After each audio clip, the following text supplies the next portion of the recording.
पिस्तौलें कैसे काम करती हैं। यह एक कारतूस या कार्ट्रिज है।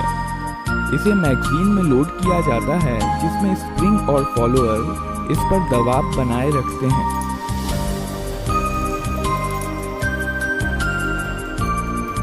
मैगजीन का डिज़ाइन कुछ इस प्रकार का होता है कि कारतूस आगे स्लाइड होकर ही बाहर आ सकता है।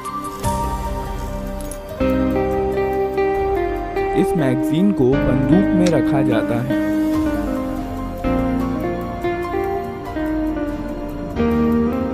यहाँ पर बंदूक के अंदर के महत्वपूर्ण पार्ट्स दिखाए गए हैं।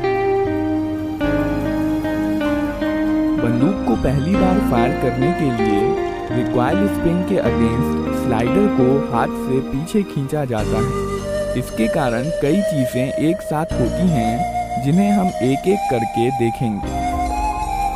स्लाइडर के मूवमेंट के कारण हैमर पीछे आता है। यह हैमर स्ट्रेट के जरिए मेन स्प्रिंग से जुड़ा होता है और इसलिए मेन स्प्रिंग को दबा देता है।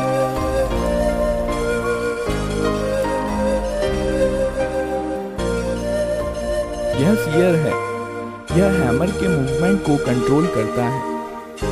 जब स्लाइडर पीछे जाता है, तब सीयर लीफ स्प्रिंग के दबाव में हैमर के साथ एंगेज हो जाता है और हैमर को वापस जाने से रोकता है। जब स्लाइडर को छोड़ दिया जाता है, तब रिकॉइल स्प्रिंग के कारण स्लाइडर अपनी पहले वाली स्थिति में चला जाता है, जबकि हैमर सीयर के कारण अपनी स्थिति में बना रहता है। इस प्रक्रिया को कॉकिंग कहते हैं। जब स्लाइडर पीछे आता है, तो इस पर बने प्रोजेक्शन बैरल को पीछे की ओर धकेलते हैं, जिसके कारण बैरल कुछ नीचे हो जाता है और इसलिए अब इसमें कारतूस आसानी से भरा जा सकता है। जब स्लाइडर वापस लौट रहा होता है, तो यह एक कारतूस बैरल में ले जाता है और बैरल को अपनी पहले वाली स्थिति में धकेल देता है। कारतूस का पिछला हिस्सा एक्सट्रैक्टर में फंस जाता है, जो कि स्लाइडर से जुड़ा होता है। पिस्तौल अब फायर करने के लिए तैयार है। जब ट्रिगर दबाया जाता है, सीयर डिस्कनेक्टर के माध्यम से धकेल दिया जाता है, जिसके कारण यह हैमर से डिसएंगेज हो जाता है। हैमर अब फ्री है और मेन स्प्रिंग के दबाव में यह फायरिंग पिन, जो कि स्लाइडर में फिक्स्ड होती है, से जा टकराता है। बदले में यह फायरिंग पिन कारतूस के प्राइमर पर स्ट्राइक करती है।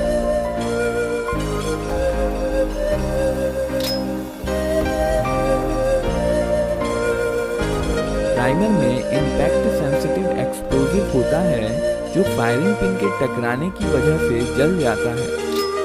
इसके कारण कारतूस में रखे पाउडर में आग लग जाती है, जिसकी वजह से बहुत सारी गैसेस पैदा होती हैं और इस प्रकार बुलेट के पीछे की जगह बेहद हाई प्रेशर गैसों से भर जाती है। इसलिए बुलेट पर पीछे से बल लगता है, जिसके कारण बुलेट बहुत तेज गति के साथ बैरल से बाहर निकलती है। बुलेट के बाहर आ जाने पर यह गैसेस एटमॉस्फेयर में चली जाती हैं और अब यह बुलेट पर कोई बल नहीं लगाती हैं और बुलेट अपने मोमेंटम के कारण आगे बढ़ती जाती है।